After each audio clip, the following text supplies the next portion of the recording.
ए भाई ये कौन गाँव है हो? तू सूता हम तेल लेके आवता नहीं। ओके 4 मिनट हो गेल अभी ले ना आइलक मर्दावा।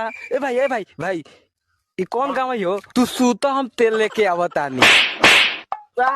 जेकरा से पूछता नहीं उ साला कहता कि खाली तेले लेके आवता नहीं, तेले लेके आवता नहीं। रे ई गाँवे के नाम है तू सूता हम तेल लेके आवता नहीं। चल भाई।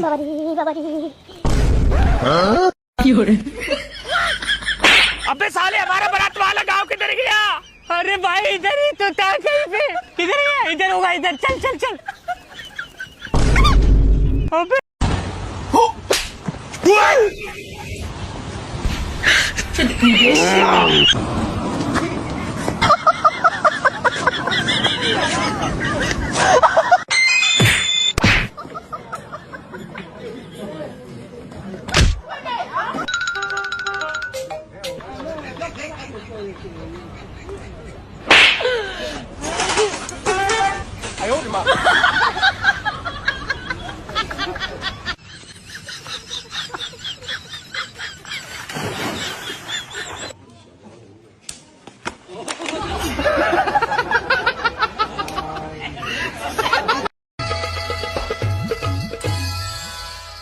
खाना खाइले थरिया के थरिया, धान काटे में फाट गेलै गरिया, त बाबू लतियावे लगलै।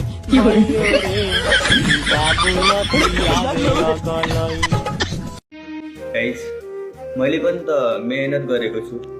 मैले पनि त सकि नसकि हजुरहरूलाई हँसाउने कोसिस गरिरहेको छु। प्लिज गाइस मैले टाइम नपाई भए पनि तपाईहरुलाई हँसाइरहेको छु। तपाईहरुले एउटा सब्स्क्राइब गर्दैमा के जान्छ र एउटा लाइक गर्दैमा के जान्छ? प्लिज गाइस सबैजना मिलेर सपोर्ट गरिदिनु न मलाई प्लिज।